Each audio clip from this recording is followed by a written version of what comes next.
Hi, welcome to Jack TV, everybody, to all of you out there that watching right now. I'd like to welcome you to Jack TV.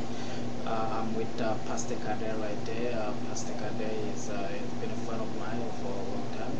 But before I say, I would like to ask you, Pastor Cadet, what make you accept Jesus Christ as your Savior? What gets you there? Because I know since you are my friend, I know that you are out there, still doing a lot of things out there, so let the people know what make you accept Jesus as your Savior. Well, if I begin to talk about my testimony of what I've been through and what made me come to the Lord, it's gonna take a whole hour, Okay. and because it's a lot, man. To all of what I've been through in my life, what I have experienced during the years, and it's changed my life to the different experience that I encounter in my life. The way I used to live. I was a DJ. A lot of people forget that. I used to be a DJ.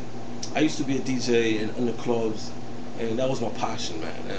I was playing music. I was went in the clubs. I was a promoter, and I used to do talent shows. I used to invite a lot of young kids. I used to influence a lot of people. You understand, man? And I was not helping him because now I'm a Christian. I can say that. I was not helping him, but destroying the life.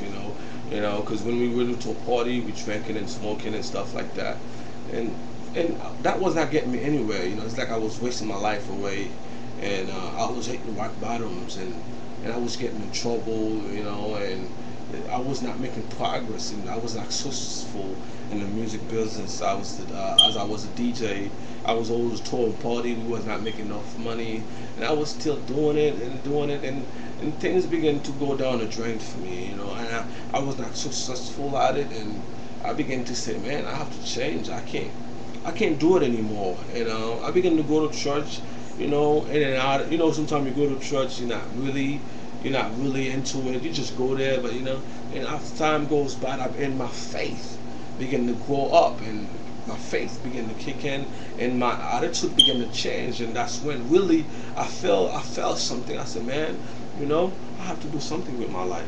I cannot continue to live my life the way I'm living my life, and I have to come to myself, and I say, hey, this is it, man. I have to change, and I have to change stuff that I used to do. I can do no more, and I start going to the clubs, man. I start selling my DJ equipment, and I start selling my speakers. I remember that I began to sell everything, man. I sell all the DJ stuff that I had, and my and my life began to change, and people would be asking me, when they see me, they say, now you're a Christian, you're a church boy.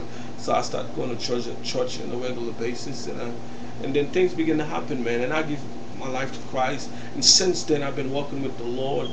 It's a lot of things I could talk about, but I'm gonna save it for next time. Okay, all right, no problem. Amen. Praise God. Okay, and I know that you're from Haiti, right? Yes. And as you know, the catastrophe, that was happening, the hurricane thing that was happening in Gonaïve, I know that you probably, throw your help out there to those people also. I believe so, right? Yeah. As a matter of fact, we have a team, Omega Kingdom Charity. So we have people in Haiti, the Samak area, and different villages in Haiti, Gonaïve, where the storm Anna and Ike have hurt.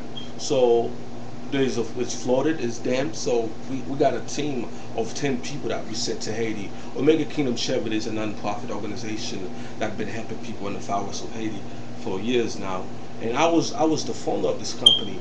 The reason why I founded Omega Kingdom Charity as a pastor, and it's because I grew up in Haiti, and when I was because I left Haiti when I was 15, but I was growing up in Haiti, and I have experienced some hard time, I don't want to cut you, say we don't have a lot of time on the show. All right, so therefore, the next time we come, say we have more time, to talk. So pray for the people in here, the people that's suffering out there. One more things, if people want to contact me, they could check me on MySpace, or they could check me on my website, OmegaKingdomCharity.org, or they could check me on MySpace.com/Frenzy_Cadet, or my phone number is 754-234-2141. All right, thank you, Andre. Thank you for God watching bless. that TV. Jesus Christ is the first and the last. That's it. Peace.